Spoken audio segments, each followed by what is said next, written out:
Hey everyone, it's RoseyLikeMe, and today we're going to learn all about tables. Let's dive into it. So, what is a table? Well, a table is an arrangement of information or data in rows and columns. Where can we find tables? We can find them almost anywhere.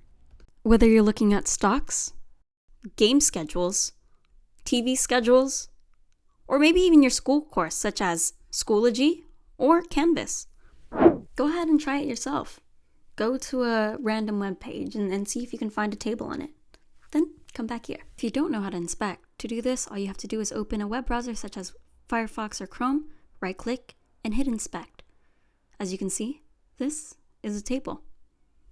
Now that you've learned what a table is and where you can find them, let's go ahead and check what the basic structure of a table looks like. So the basic structure of a web page looks like this. All you really need is a table row, and a table data. But note that on the right side we had 1 row and 3 table data, which represents our columns. Here, I present a fuller table with 3 table rows. Now that you've learned about the basic structure of a table, let's learn about the 2 different kinds of cells. So I've already shown you one of them, which is the TD, or table data cell.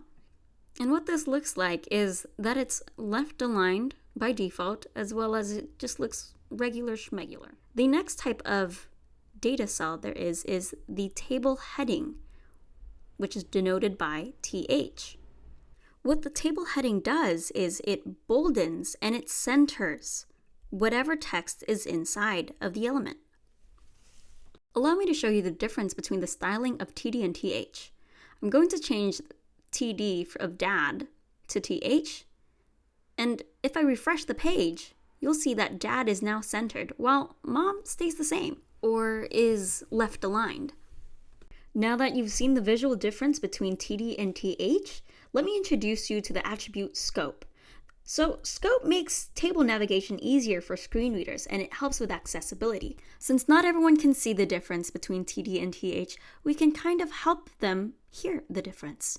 So item name as well as quantity and price will be assigned the scope attribute and value of COL, or column. Now, chips is also a table heading, and we will assign that the scope of row. And the reason for that is it's a heading for the row. We're going to assign soda that value of row as well. Once again, you don't see any visual difference, but it definitely helps with accessibility for people who use screen readers. Moving on from scope, let's learn how to make a cell item take up several columns or rows.